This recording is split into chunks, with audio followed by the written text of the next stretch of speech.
Welcome back to the series on building stress resiliency. My name is Jaime and I'm a registered psychotherapist working in downtown Toronto. For the next series of videos, what I want to do is I want to take a deeper dive into specific principles of cognitive behavioral therapy. This has been a really effective technique for managing stress and anxiety, and so I want to give you a few more tools that you can have in your tool belt. So again, the premise around cognitive behavioral therapy is that it's not the situations themselves that creates the stress or anxiety, but it's our perceptions towards the situations or the events that sort of takes us down the rabbit hole.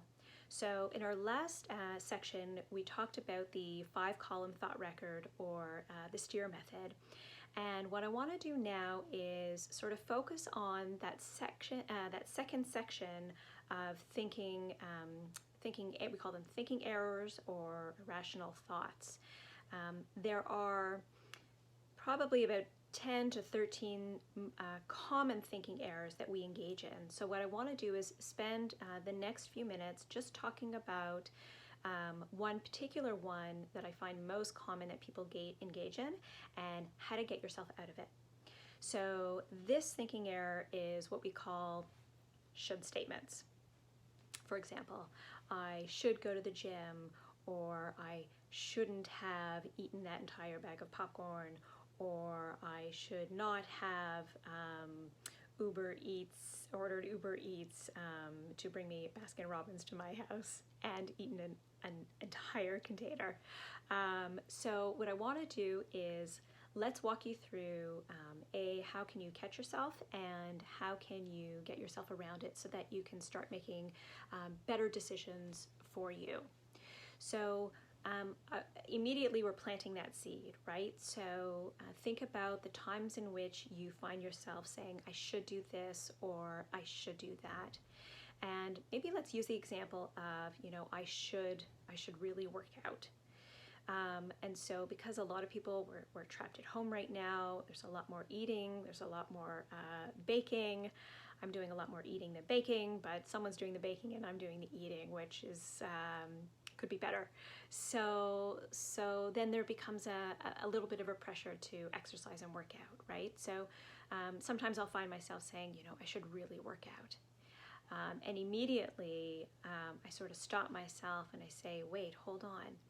Because when we use the word should, there is an underlying assumption or indication that there is some type of rule that we've broken, right? When we say I should work out, it means that in some respect or on some level that there is to be a regular workout routine. And when we break the routine or we break the rule, what happens when we break a rule?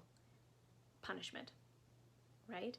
And when we experience punishment, do we feel good or do we just feel bad?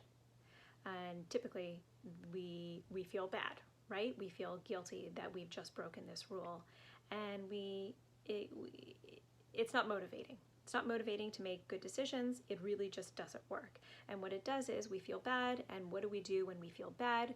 We turn to our negative coping strategies, right? So in this particular example, if you think about going back to that thinking statement of I should work out or I should go to the gym, and what I would do is I would elicit memories of when I have gone to the gym.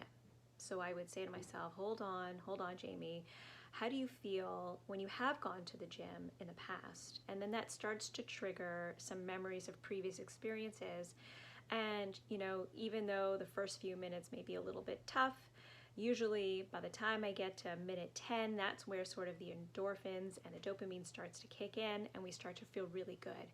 And so what that does is it elicits the good feelings that motivate us to make the decision that we want, that makes us feel good.